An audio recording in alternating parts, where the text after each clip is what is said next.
But Ben, you know, I see him and I'm like, man, you look really good for being 72 years old.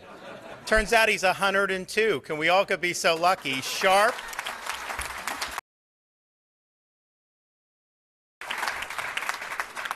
So he was born in 1920 in Transylvania, and his family came to the United States 10 months later. He grew up in the Hell's Kitchen neighborhood of New York City. He was the first person in his family to go to college, and he eventually attended Harvard Law School. And I just want to know, for the record, he is getting this medal in spite of going to Harvard, not because of going to Harvard. After the Japanese attack on Pearl Harbor, to enlist in the Air Corps, the Marine Corps, but as Ben recalls, they rebuffed him because of his stature, so he continued with his studies. But after graduating from Harvard Law, he ended up in the Army, on his way to Europe, where he landed on the beaches of Normandy, the Rhine on a pontoon bridge, and survived nearly every major battle of the war, including the final Battle of the Bulge. He was awarded 5 battle stars for his service. As Nazi concentration camps were discovered towards the end of the war, Ben was summoned to General Patton's headquarters, where he investigated these war crimes. When Ben would hear about a newly liberated concentration camp, he would jump into his Army Jeep, race to the camp, and take command of documenting and saving evidence from destruction, particularly preserving evidence of Nazi crimes and their paperwork and documentation. Not long after he was honorably discharged from the Army at the end of 1945, he was recruited for the Nuremberg war crime trials and became the chief prosecutor for the United States. And I'm not going to say this right, but the Einsatzgruppen case, using Nazi documents like he helped to preserve at the concentration camps. They were able to convict 22 defendants charged with murdering over 1 million people.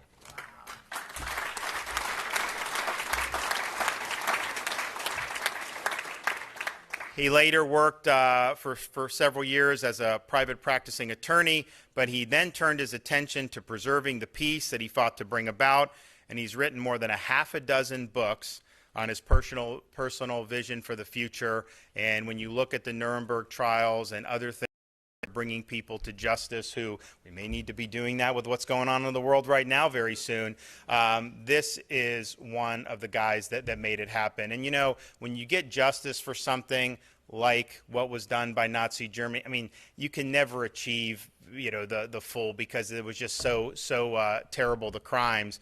But he held people accountable. And I think if it wasn't for people like him, you know, you would not have the fortitude that I think we all shared, never again to let this happen. And so I think this is a phenomenal award.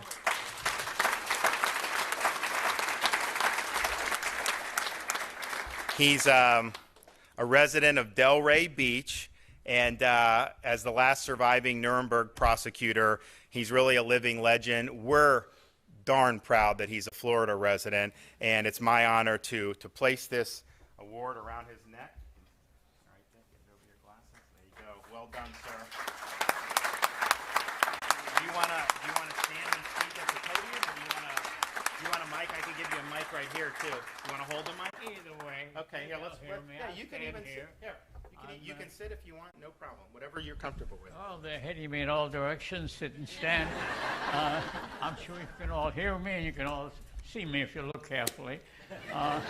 My age is 103, not 102. I want to thank the mayor, the governors, for the honor of receiving your medals. And mostly, I welcome the opportunity to share what I have learned from the horrors that I have seen. And the horrors are really indescribable.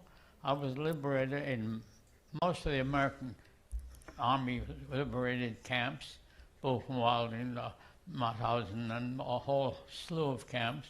Dead bodies all lying on the floor. Their eyes may be pleading for help, some groveling in the garbage, looking for a slice of bread, before they were pushed into the crematorium to be burned. And That sort of made a very rather lasting impression on me, in that after setting up the programs of compensation for the Nazi victims, which was very important for them, and getting people organized to recognize the evils of what had taken place under the Nazi regime, my hope was that we could create a more humane and peaceful world where no one would be killed or persecuted because of his race or his religion or his political belief.